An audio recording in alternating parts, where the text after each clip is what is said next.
It was just after midnight when the Greyhound bus stopped at a rest area near the edge of Nevada.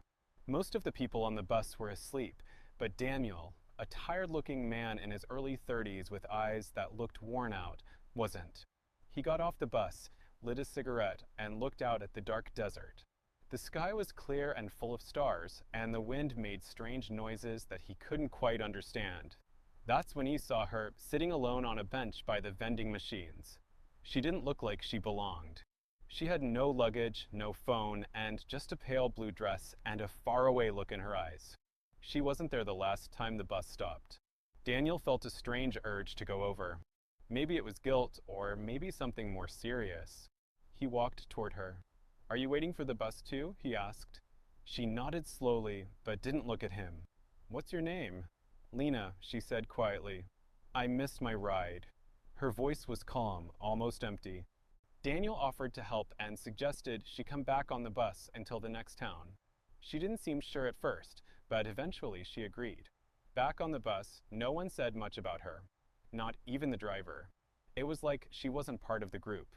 She sat quietly next to Daniel, hands folded on her lap, looking straight ahead. Then the dream started.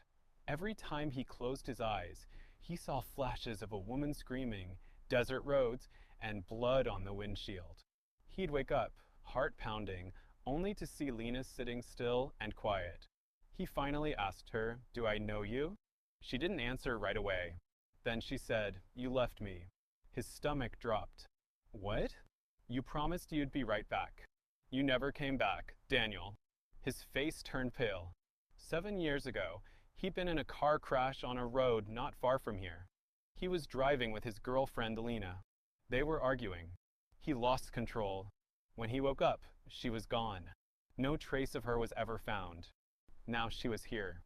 "You lied to them," she said, her voice cold. "You never looked for me. You saved yourself and ran." Daniel shook his head. "I tried. I did." She turned to him now. Her eyes were completely white. The lights on the bus flickered. People started to stir, confused and uneasy. Then, without warning, the bus screeched to a stop. The driver stood up, eyes wide.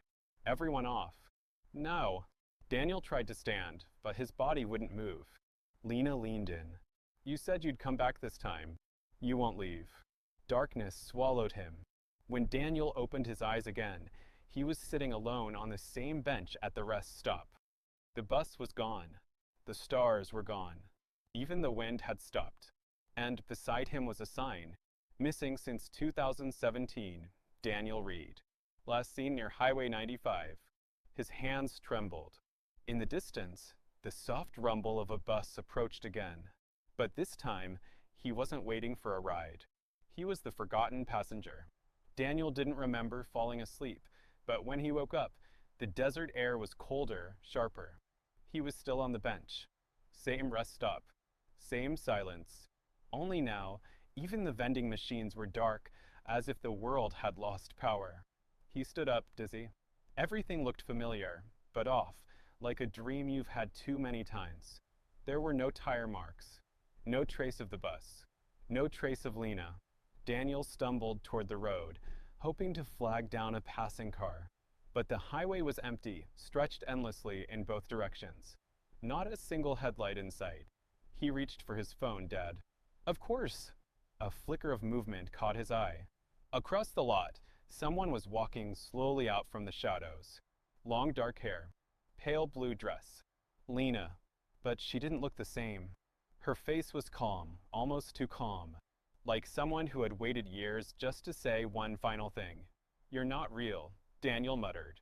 She kept walking. "You're in my head. This is guilt. That's all this is." Daniel crawled out, alone. He didn't check on her. He ran. When he jolted back to the present, tears were streaming down his face. The desert felt heavier. The silence louder. "I left you," he said. Lena nodded. "I was scared." "I know." He felt his knees. "I'm sorry." She knelt beside him, placing a hand on his shoulder. For the first time, he felt warmth. Real warmth. "You don't have to run anymore," she said. He closed his eyes. When he opened them, morning had come. A car was honking in the distance. An older man in a pickup truck pulled into the rest stop. "You all right, son?" he called out. Daniel looked around. No Lena. No bench. Just the lot and the sunrise. "Yeah, I think I am," he replied slowly. The man gave him a lift into town. As they drove, Daniel stared out the window. The desert didn't seem so empty anymore. Back in the city weeks later, he did something he should have done years ago. He returned to the place where she'd vanished. And he talked. Out loud. To the wind, to her, to the version of himself he had buried. He placed flowers at the roadside where the accident happened. Not for peace, but for closure.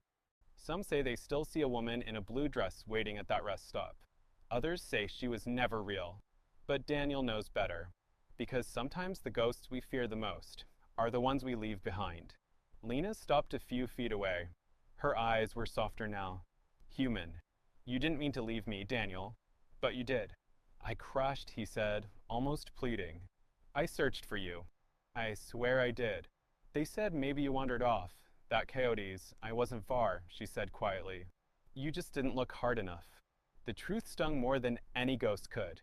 He'd convinced himself that running had been survival. That what happened that night wasn't his fault. But now everything felt different.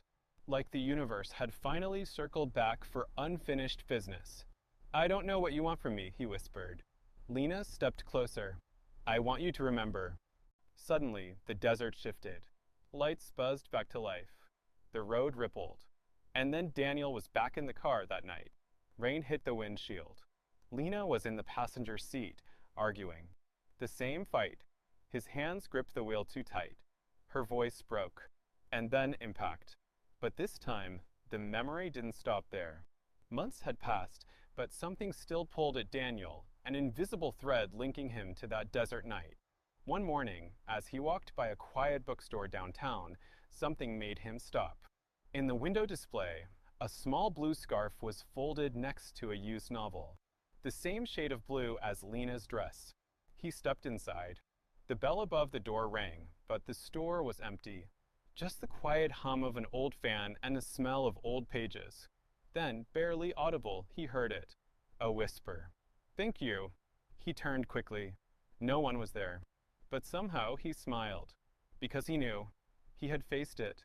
The fear, the shame, the memory. Lena wasn't haunting him anymore. She was letting him go. And finally, he was ready to let go too. Outside, the clouds parted. Sunlight touched his face. For the first time in years, Daniel felt light, not because the past had disappeared, but because he'd stopped running from it. He kept walking. Head high, heart open. The road ahead wasn't empty anymore. It was waiting,